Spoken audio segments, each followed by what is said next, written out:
Good evening, everybody, and welcome to RAMP, Real Access Motivates Progress, live Wednesday nights podcast. We are so excited for our guests tonight, so we don't want to waste any of their time tonight. Tonight, I have our Lieutenant Governor, Sabina Matos, and our Secretary of Commerce, Stephen Pryor. Welcome to the show. Good evening. Good evening. Thank you, Tina. So glad to be here with you and with the Secretary. Oh, I am so excited to have you tonight. I'd like to have you both, for anybody who may be living under a rock and not know who you two are, I would love it if you could take a few minutes to introduce yourself and what you do for the state of Rhode Island. We'll start with you, Lieutenant Governor. Thank you, Tina. So for those of you that, who I have not met yet, I'm looking forward to meeting you in person. Believe me, that's my goal this year, to go to every corner of the state of Rhode Island and introduce myself in person. My name is Sabina Matos. I'm the Lieutenant Governor for the state of Rhode Island. I was appointed Lieutenant Governor by Governor McKee last year. And I'm going to be making sure that I get to know you in person and I get to have a conversation with you one-on-one in person. That's my goal. I come from a background of being in the local government. Before this position, I was in the Providence City Council since 2010. My last role in the Providence City Council, I was the president of the Providence City Council. And it has been the honor of my lifetime to have this opportunity to serve the state of Rhode Island as your Lieutenant Governor. Oh, thank you. And we are so honored to have you, because after meeting you, once people meet you, they love you because you're just a phenomenal person. And Thank Commerce you. Secretary Stephen Pryor, you are another amazing friend of mine. Please. So proud to be your yourself. friend. What was that? I'm so proud to be your friend, Tina. Oh, I am too. So tell us what you do. So I'm the Commerce Secretary for the state of Rhode Island. I am currently serving my second governor. I'm so proud to have been appointed by Gina Raimondo and to work right alongside Dan McKee and our great Lieutenant Governor, Sabina Matos. So the commerce umbrella in state government encompasses work around helping small businesses and all businesses to succeed and to grow right here in Rhode Island. So we've been providing through the pandemic relief to small businesses through the grants that we've been offering for businesses that have experienced losses due to the COVID pandemic. We help provide small business loans all year round, whether there's a pandemic or not. We also help larger businesses meet their needs. We try to attract new businesses to Rhode Island to help grow jobs for Rhode Islanders. We connect Rhode Islanders with opportunities through job training, working with our sister and brother agencies, including the Department of Labor and Training. We also oversee Quonset, the business park and the seaport. We work closely in coordination with the 195 district, the new Innovation and Design district in Providence. We help with business regulation, help with permitting for businesses, et cetera. We're here to assist businesses, and working alongside Lieutenant Governor Matos, we're also doing a lot more around housing, helping to ensure that we invest in the housing stock that Rhode Islanders need at every income level, all walks of life. So that's what commerce is. And I'm so pleased to be with you, Tina. Oh, we're so excited. And just to give a shout out too, every other Tuesday, you guys you co-host a small business podcast at noontime on Facebook. So make sure you guys are all connecting to that. And if you don't know how to, reach out to me and I will link you up, because I am their top fan and I am on every thing, putting in my 2 cents in the comments. So we'll just say that. But now that you brought up housing is such a big issue in our state, especially affordable housing and the homelessness, issue that we have been going on. What's going on with housing, and what is the most important thing that people need to know? Lieutenant Governor, we'll start with you. Yes. So I'm going to start, and after the Secretary is going to give you even more details about housing. I feel very excited that right now we have the whole leadership of the state of Rhode Island is paying attention to the need that we have to have affordable housing, but to have housing at all income levels of the state of Rhode Island. The Secretary was talking earlier about how Commerce has been working really hard trying to attract new businesses to the state of Rhode Island and to support the businesses that are here. One of the biggest challenges sometimes in attracting new companies to come to Rhode Island is they want to know if there's going to be housing and what is the quality of housing and housing available for the workers, and also the education. Those are two things that the companies are always looking at. Here at the state of Rhode Island, we have not been keeping up with the need of housing in the state. We have not been developing new housing and also maintaining the properties that we already have, the housing stock. As you know, we are one of the original colonies, right? So many of our housing stock is really old. It needs to be maintained and needs to keep, and we need to make sure that is meeting the need of this century. And also trying to make improvement on our housing to make it more energy efficient. So there's so much work around housing that we're doing right now, but having Governor McKee, having the Speaker Shekarchi, and having the Senate President Ruggiero and the Commerce Secretary Stephen Pryor, we're all in the same page and prioritizing housing makes a huge difference. So when I talk to any of the developers or anyone from the housing community, one of the things that they said that they always saying is, if you had asked me 2 years ago or 3 years ago that the state of Rhode Island was going to be putting so much emphasis in housing, I wouldn't believe it. Like, they cannot believe what is happening right now. In Governor McKee's budget, he has allocated $250 million for housing. This is historic. This never happened before.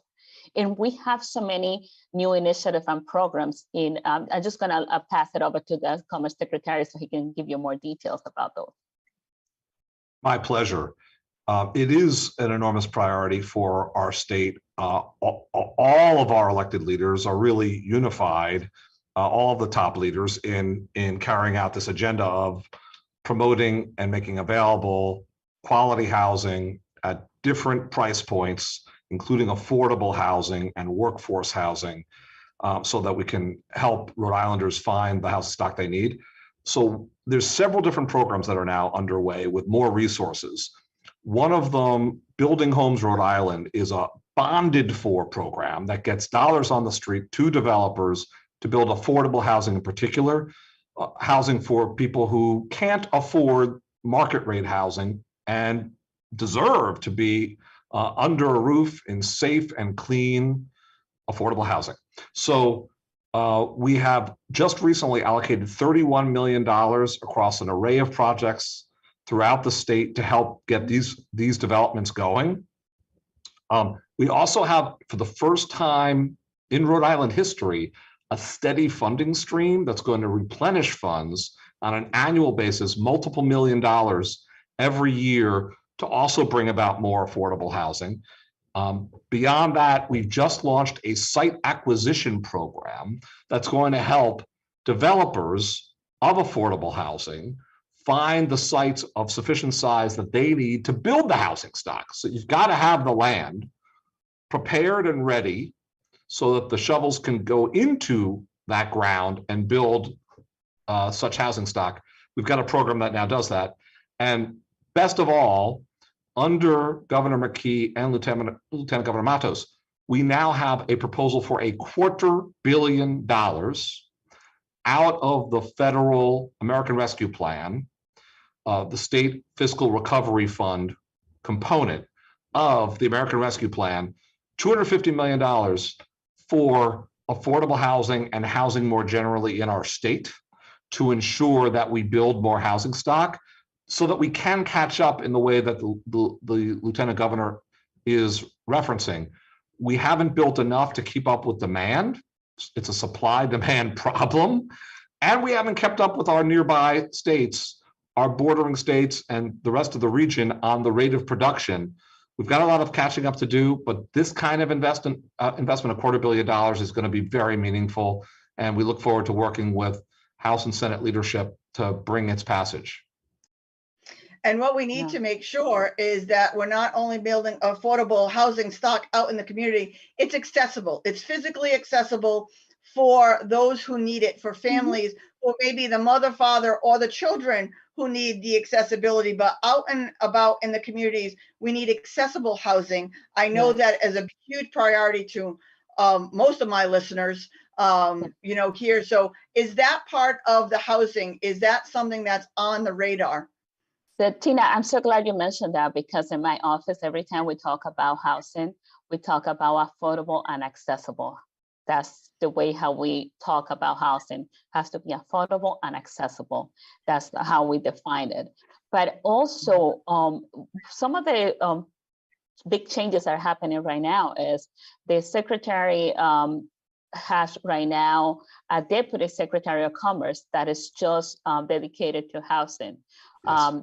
Governor McKee appointed Josh Saul, who is the deputy secretary of housing, and he is looking at everything that we have to do at the state to address the housing crisis. And another point that I wanted to mention is when you talk about affordable housing, I like to talk about what we mean for affordable housing. There's affordable housing that we need at different income levels, right? We need affordable housing for those that has very limited income, but we have our communities in which we would like to have our teachers or the firefighters or the police officers live in the communities, but we don't have a housing that they can afford to pay for. So if you want to have those professionals living in your community, you have to build more affordable housing that they can pay for with the income that they make. Another point that we like to make is to talk about affordability for the senior citizens also. There are many individuals that want to be able to continue to live in their community, and because of they retire already, or sometimes because of health issues, they're not able to maintain the property that they had before, and they don't want to move out of the communities where they have been, but they need to find a property that is affordable and accessible to them. And that's why we have to concentrate also on building new units that are going to be affordable and accessible to the senior citizens that want to age in place. Yeah, and also the disability community of all ages, from the young 20s all the way up, who want to live out and about in the community and do not want to live in a manor or a housing complex because we like our independence, or we're ready to start a family or date, or, go out and have fun. We need that affordable housing. So we thank you for that.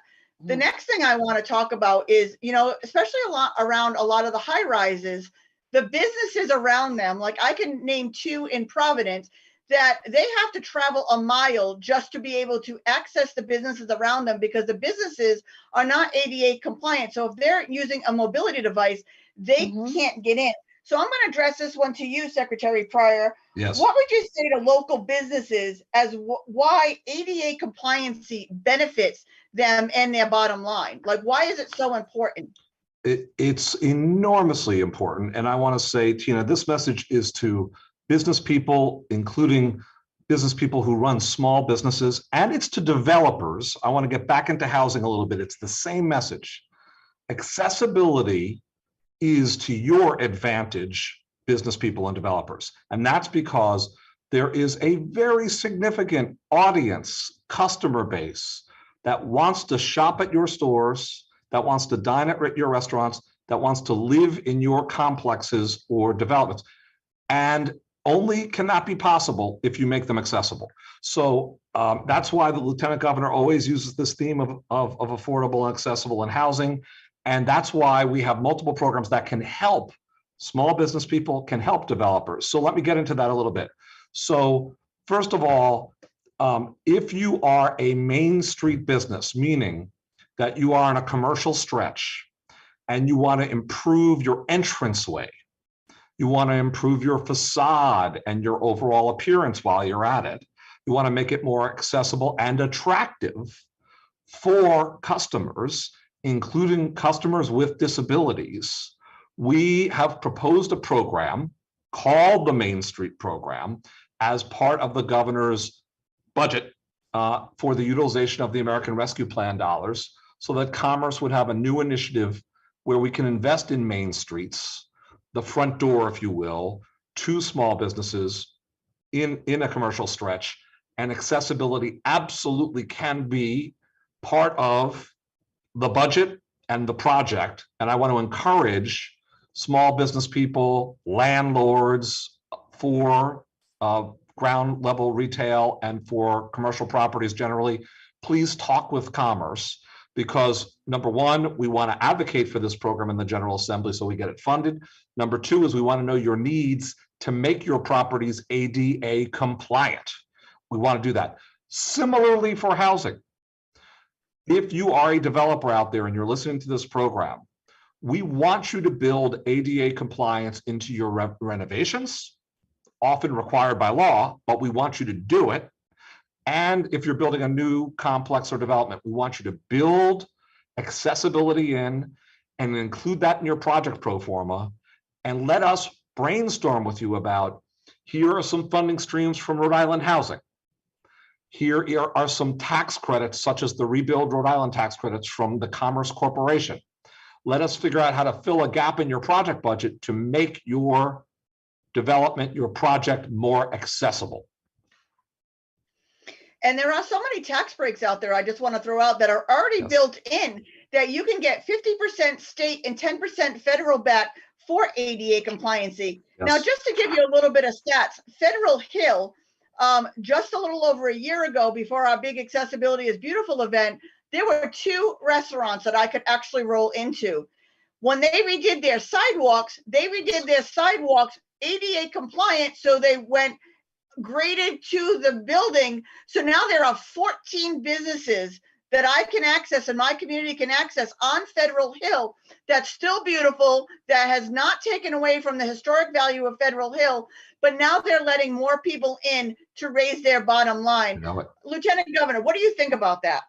So definitely I agree with you, Tina, and this is more revenue for those businesses. And as you know, Tina, and your audience know, ADA compliance is the law. Title 3 of the ADA clearly states that any small business that participate in commerce, they must comply with the ADA law. And I always, every time I talk with you about this topic, I love how you always want to be proactive, right? You're not looking to make any businesses to get any fines, although there are fines associated with businesses that don't comply. But your attitude and the way how you go about this is to try to be proactive and to help them comply with the law and help them make sure that they're going to be able to attract new customers. And the small businesses or the business community should be asking themselves the questions. Can the individuals that have mobility issues or have any disabilities, are they able to access my business? Are they able to access the goods and services that my business provide? And that also includes your website. You have to make sure that your website is accessible. And so you have to be thinking about those, asking those questions of your business, to make sure that you have access to this community of customers that want to spend money in your business. And they cannot do it and they don't know about your business because they cannot access your website, or they don't know, or they cannot access your business because it's not accessible to them, physically accessible. So I want to talk to every business owner out there. And I love how you always says, you're always available to go and roll through the business and see and give them feedback to how they can make improvement. The business community out there, I just have to tell them, this is to your advantage to make sure that your business is accessible. And what we do when we do the roll through, it's free. Did I mention that? It's free. It doesn't cost you anything to learn how to become more accessible and let more people in. But one business people, you got to take Tina up on that. Yeah. And one statistic I would like to tell everybody, what they don't realize is 26% of the population has a disability. But what people don't realize is half of our population in 2 years are going to be 60 and older. And 45% of that population identifies with using a mobility device, whether it's a walker, wheelchair, or a cane. So if you're not talking about accessibility for your business and you think you're hurting now, you're going to be alienating half of Rhode Island's population by 2030. We don't want you to go broke. We want you to do it step by step, but we want you to be prepared to let more people in by 2030. I'm going to Tina, ask can I build on that? Can I build on that for just one more? While we're citing statistics, there's a pathways study that came out, and in case business people are wondering, I think many people in the audience are already convinced, but I want to make sure everyone is. Over 54% of consumers with disabilities indicate that they would shop more frequently, that they would dine more frequently, they would spend more money in restaurants and stores that have made an effort to be accessible. I mean, the majority of customers with disabilities would spend more money if accessibility were clear and if the storefronts and restaurants were more accessible. One more shameless plug, if I may, Tina, to make sure that we foster more accessibility, that we get even more businesses in on the act. Another program under Governor McKee and Lieutenant Governor Matos is Take It Outside. So Federal Hill Restaurants and the Federal Hill Association have been very, very active participants in this. We've invested money to help bring more tables and chairs outdoors, heat lamps outdoors, you name it. Even the Hospitality Association has even done branded blankets for Take It Outside to help people stay outdoors longer. Very often outdoor settings can be more accessible for people. You don't have to go, navigate your way into an establishment. And we encourage business people to ever make their Take It Outside activities more accessible. But there is currently an RFP on the street, a request for proposals for organizations to receive our Take It Outside money, a new round, and to do even more of the restaurant tables outdoors, shopping outdoors. You get the idea. And we want to make sure that each and every time it's accessible. Yeah. And if 54% of disabled people want to spend more money, you know they're not going out to eat by themselves. They're bringing other people with them. So 54% plus one, you're talking 108%. So it's a no-brainer. Become accessible. Go ahead, Lieutenant Governor. Yeah, I just wanted to add to that topic also that today's shopper and consumers are more aware of diversity and inclusive. And this can be also a selling point for the businesses. You're doing the right thing, and you also can promote that. Make sure that you let people know that your business is inclusive, and that's going to increase also the number of individuals that want to come to your business.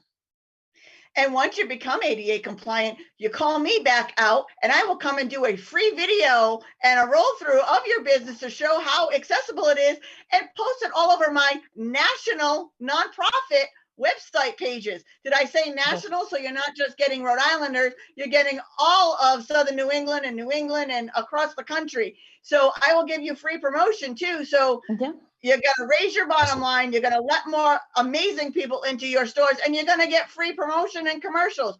How do you say no to all of that? Lieutenant Governor, this question goes for you. Not only public businesses are important to be ADA compliant, but events, like especially all of our food truck events and stuff. It's just a matter of the setup. How important do you think it is for an event planner to consult with somebody like me or Commerce to make sure that their event is accessible and friendly to everybody?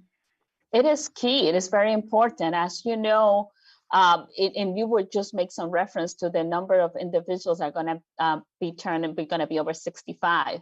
And if they want to be able to tap into that market, into that community, their business have to be, their events have to be accessible for everyone to be able to participate and to be able to go and shop and spend their money within those businesses that are participating in your event. If you want your event to be a success, you have to make sure that it's accessible to every individual. So I think this is key. It's very important, Tina. Thank you so much. It is key, and it's a matter of just of positioning where you put your food trucks or positioning where you put your ramps and your lifts to make sure people, so have somebody in a wheelchair come on down and roll around. I will do it for free. Call me up and I will even wear a pretty sounding crown and sash to do it just to make it more fun. So invite me down and let me roll through your event and give you a free assessment. So that way you are taking advantage and letting in as many people as absolutely possible to enjoy your event, to support your event and your cause. It's, again, a no-brainer. Secretary Pryor, this question is for you. What do you think businesses or events feel their biggest barrier is to becoming ADA compliant? I think it's typically funding. Typically, can they afford to do it? And I think one of the things that we are discussing here together is that it pays to be accessible, because your customer base is going to grow, and Tina's going to publicize you, so it's going to grow a lot. Free market. So that's it. And I also want to point out again, if you are a business person and you're trying to renovate, and you're on a Main Street stretch, or you're doing a project to expand, it could be retail, it could be, for that matter, a manufacturing plant, and you want to make it accessible, and you want a commerce investment, Rhode Island Commerce, build it into your project budget and come talk to us, because we can fill project gaps up to 20% of project costs. We can provide a gap filler through the Rebuild Rhode Island tax credit. We also have something called tax increment financing, where we can pledge back the new taxes generated by the development to that complex to help make it happen in the first place. Come talk to us, because we can make sure it pays for you if you want to develop it that way. Make it accessible. And Just to give you, Tina, go ahead, Lieutenant Governor. there is also the possibility of applying for federal tax credits and deductions that your business could qualify for making your business accessible. So Very true. In the federal tax code, the Lieutenant Governor, go ahead, Tina, please. Just to give everybody a little bit of perspective, there was one down in Narragansett, there was one beach that put mobile mats outside that wheelchairs could actually go on the sand and have a drink and have their dinner outside of the club. I went down there to check it out. Channel 10 showed up, filmed me for 10 minutes, put me on the air. They tripled their business, and it has not slowed down until the cold weather came. Listen to because that. Everybody who needed the accessibility went, because they could enjoy our beautiful beaches right on the sand, enjoy a drink, enjoy their dinner and their family. Their business tripled. Who wouldn't want to triple their business by allowing more people in? Yeah. And that's definitely, that's the goal. That's what we're trying to get across in this message. And as Secretary, I think you were going to add something about the tax code also? Yes, Lieutenant Governor Matos is exactly right that in the IRS tax code, partly as a function of the ADA when it passed in 1990, there are provisions to take deductions for making property accessible, a deduction of up to $15,000 per year for expenses associated with the removal of qualified architectural and transportation barriers exists, $15,000 per year under certain circumstances. Please consult your accountant, your CPA, before you undertake this and assume it. But $15K a year, not bad. The Society of CPAs, I know, would be available to you if you're trying to find your CPA. Yeah. But there are, Lieutenant Governor is absolutely right. There are provisions in the federal tax code to help you out. Yeah. So the feds and the state can assist you if you're ready to make your property more accessible. So Tina, you should invite Melissa Travis to come and give you this information from the Association of CPA. Yeah, I would love that. I mean, to give you another perspective is I get a roll through to the oldest library in Providence. They said to me right off the bat, it's going to cost us $50,000 to $100,000 to change this historic library into ADA compliant. It cost them $800. I can get you every single room in that library. Are they 100% ADA compliant? No, but can I get to and access every single room in that library? And that's what it's about. We're not about trying to make you go broke. Do your front door, do your bathroom next year, do it in small increments, but at least make the progress of doing it and allowing more people into your restaurant, we come out and we will train your employees how to interact with the disabled community to make sure that it's a fun, pleasant, interactive event.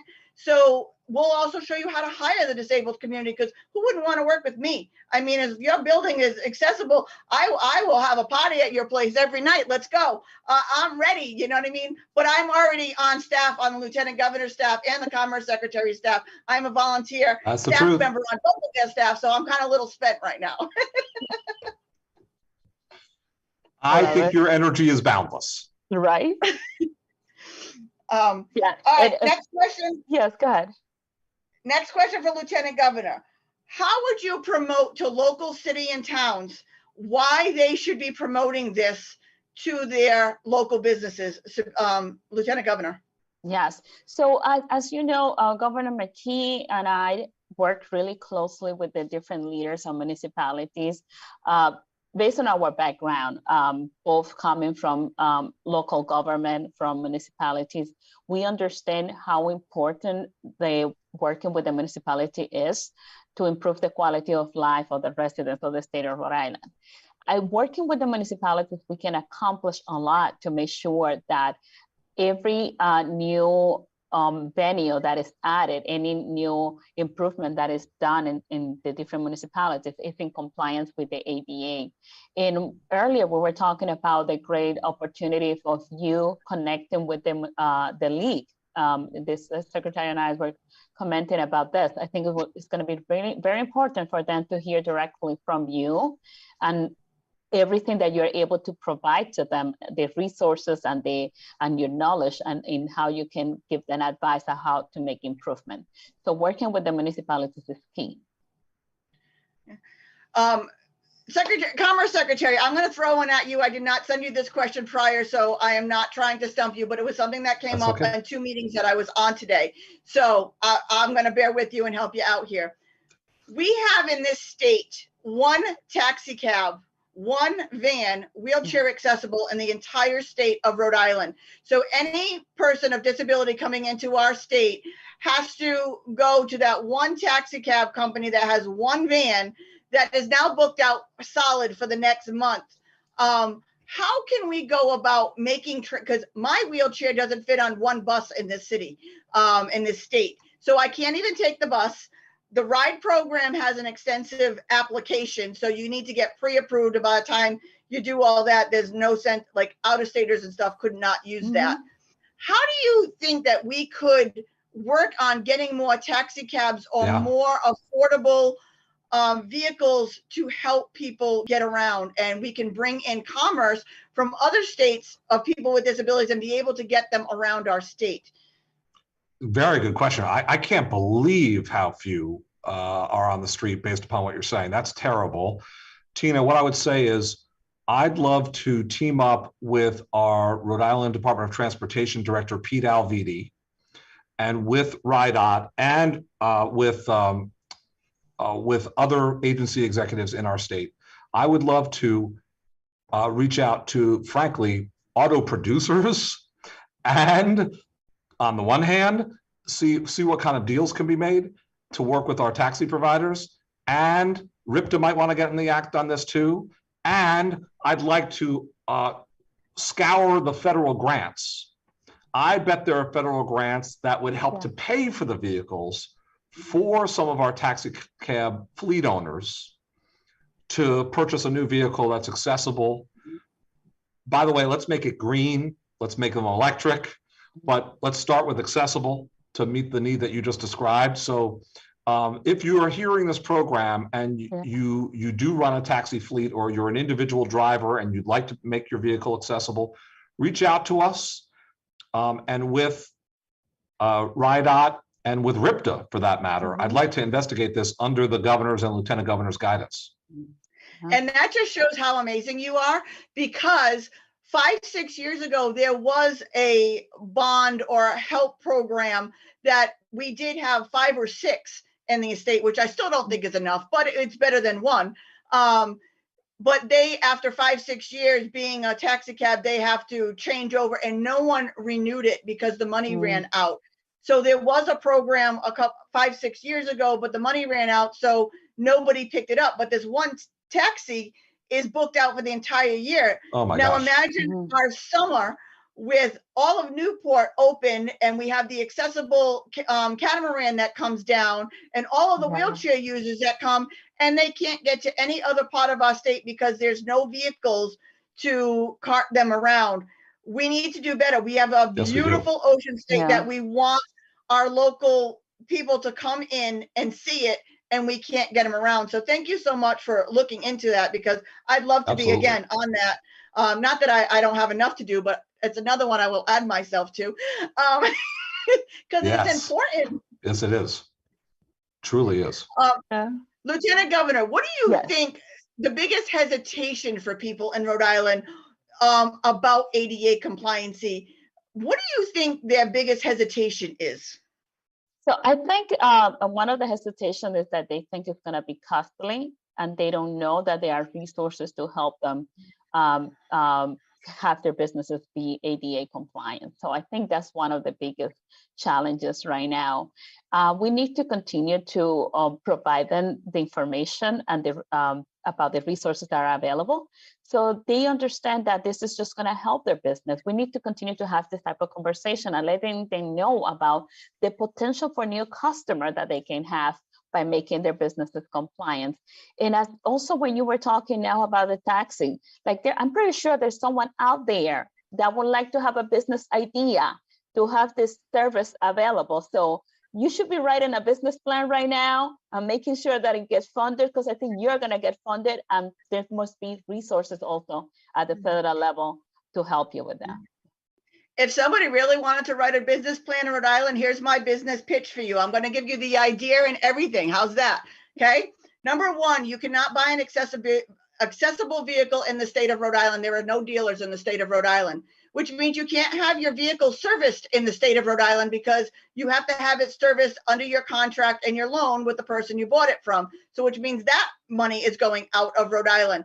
That's wrong. If you sold them and you service them, you could rent them and offer them out as taxi cabs to people. So now here's 3 businesses in one: sell, service, and rent accessible vehicles, and all of that tax money in the state of Rhode Island. Here you go. I just gave you your business plan. Write it up, sell it out, and I will help you promote that baby, because that would help all of Rhode Island. I remember the customer base, right? You just said in 2 years of the state of Rhode Island, we're going to have a population over 65%, over 65 years old. So I think the customer is right there, right? Yeah, and 2030, 50% of Rhode Island is going to identify with using a walker, wheelchair, or a cane, either temporarily or permanently. What business can alienate that many of our Rhode Islanders at this point, when we're just going to be building back up and coming back? That's We right. want to help you. We want to support you. We want to dance. We want to drink with you. We want to enjoy your business day and night. We don't just live to go to the doctors. That's a misconception. I want to party like everybody else. So invite us in, because you're going to meet some of the most incredible people that you will ever meet in your entire life. Lieutenant Governor, did we miss anything, or any topics that you think that we did not discuss tonight? So there are 3 programs that, going back to housing, we want to make sure everyone knows about. And then before we end, I want to interview you for a couple questions. So, okay. So there are 3 programs that I want you to know about. There is the rent relief funding available. So the state of Rhode Island got $200 million for rent relief. So if you're a renter who are behind in paying your rent, you can apply for the funds. It can help you also pay for your utility bills if you are behind on paying on those. Also, if you are a landlord, you could apply if your tenant has not been paying the rent because they lost income due to the pandemic. So the landlord also can apply. Then we also have another program for the homeowners. If you are a homeowner and you're behind on paying your mortgage, you can apply for we have $50 million available. This is also through Rhode Island Housing. You could apply for those funding.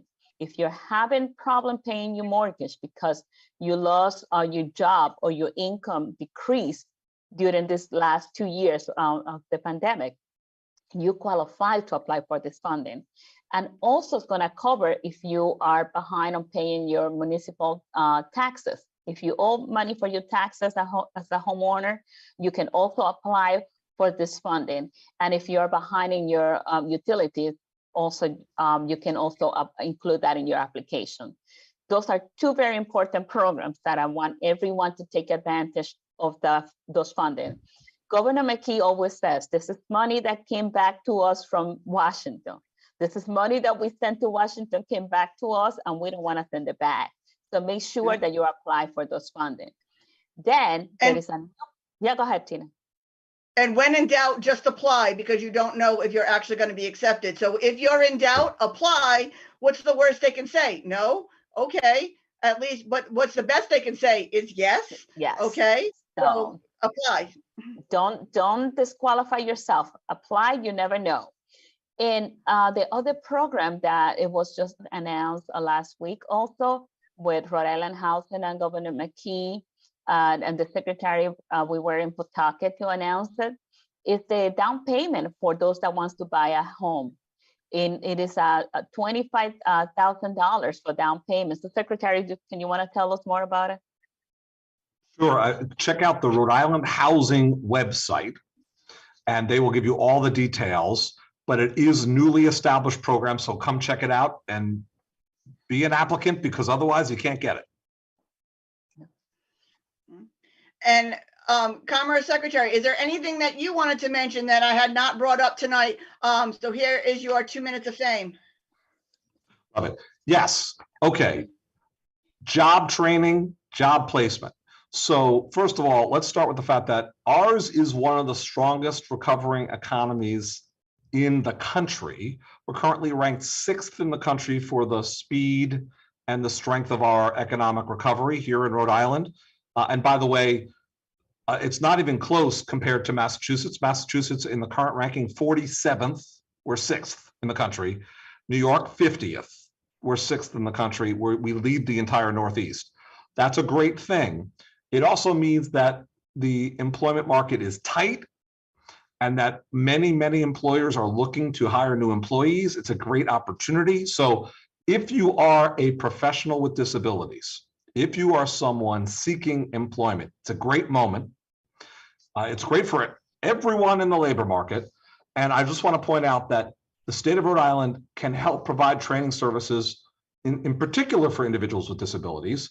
And I want to talk about, through support from the Real Jobs Rhode Island program under this lieutenant governor, this governor, Access Point Rhode Island offers job training for retail, for example, working with CVS.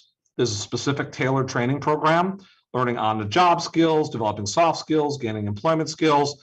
There's all manner of, from using a scanner to more strategic and in-depth skills around how to work in customer service, handling challenging customers, the whole array. There's hybrid in-person and digital training. Okay, that's Access Point RI that offers that in partnership with CVS and with the Department of Labor and Training.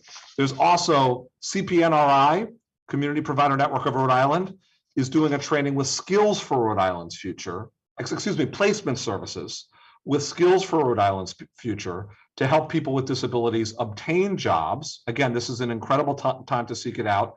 There's a program called Workability with an emphasis on the workability of residents who are seeking such jobs as opposed to disability.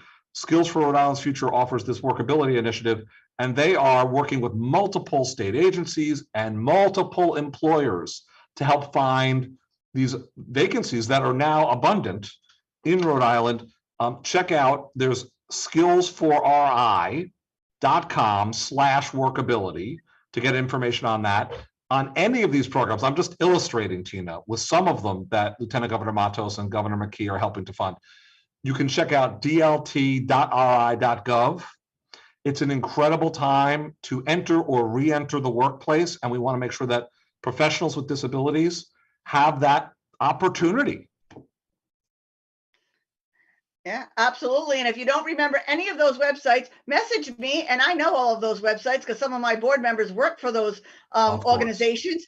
So reach out to me and I will make sure that I put you in contact with the right person. So I have a feeling that I'm being put on the hot spot by our Lieutenant Governor now. So So I want to interview you this time. Is tell us about your title and where you're going to go this summer. I am your new USA Ambassador, Mrs. Southern New England, 2022. I am the first person of physical disability to ever run and win a local title. And in July, I will be going out to Florida to compete at the national level for your SLIC Ambassador, which is success through leadership, integrity, character, and confidence. And the top prize is a mission trip to one of 26 locations in the world. I would be the first person of disability to ever win a national title in a regular competition and go out for this mission trip. So we want to bring that title home to Rhode Island. And then my final question is, if in order for you to bring that title back to Rhode Island, how can we help you? Anyone that is watching right now, how can they help you? Anyone can help me. If there's any business that wants to throw a fundraiser or, you know, a dine out, because it's going to cost me anywhere between $4,000 to $5,000 to get out there because I have to drive 20 and a half hours by myself in my motorized wheelchair and spend a week out there. You can Venmo Ramp Tina any donations that you would like to donate to help me get out there. But in the end, support Rhode Island, cheer on Rhode Island, because this would be a huge barrier breaker. This would be an eye opener that people with disabilities, no matter your ability, can compete with the best of the best, because that's what I'm competing with, the best women across the country for community service and bringing that title home to Rhode Island. This is my 50th year. I turned 50 in May. So this is my goal for my 50th birthday, is to bring this title home in honor of Rhode Island and my community, because that would be so important to me. So I want you to repeat that Venmo so we can send you a birthday present so you can go. The Venmo is Ramp Tina, RAMPTINA. Or like I said, if you have a local business that I can come out and do a roll through and you can do a small fundraiser for me. We are a 501c3. So if there's any business that wants to become a sponsor, it's a tax deduction. You can use my 501c3 to take a tax break. And I spotlight your business on the weekends on my national Facebook page. So you will be seen across the country for your services. And you would also be seen as equitable, diverse, and inclusive company. Who doesn't want to be a part of that? So if you're a business, reach out to me. I will send you the informative packet and you can become a sponsor and be spotlighted on my national organization. Great. You did really good, Tina. Oh, thank you very much. But I want to thank you both for taking the time tonight. Like I said, you're not only amazing leaders and influencers in the state of Rhode Island, but I also consider you friends. And we do too. Love that consider you our friends. Yeah, you are championing ADA compliancy and you are championing small businesses and housing and so much that everybody needs to support both of you in everything that you do, because you are really the people's people. You know what I mean? You are for everybody, no matter what their background is or whatever. You support everybody and you choose the best people for the job, no matter what their background is. And that's what makes you guys truly amazing and such wonderful supporters. So thank you so much. So I look forward to connecting with you. And I want to thank you for your time tonight. Thank you, Tina. Thank you, Tina. Oh, anytime. And I would like to invite everybody back here next Wednesday night for our Wednesday night podcast. It will be Motion Composites, all about accessible events that we can use to go skiing and adaptive surfing and everything else that we want to do. So what an exciting show next week, because we have some incredible people on who do amazing things. And I'll tell you, surfing is so much fun because I surfed the first time since I've been paralyzed, and it was the best experience of my life. I'll tell you though, when you first go and partner with Amp Surf and you come around the corner and you see all of these limbs sticking out of the sand, it's something out of a Stephen King movie, but it's exciting at the same time. So definitely come back next Wednesday and definitely connect with our Lieutenant Governor and our Commerce Secretary for all of your needs, and contact me. I will come out to your business for free and show you how to let more people in to Please raise your pick her up bottom on line. this. Absolutely. I cannot wait to connect with everybody out there in Rhode Island. And as I always say, don't just sit there, make a difference. Have a great night, everybody. See you next week. Yeah.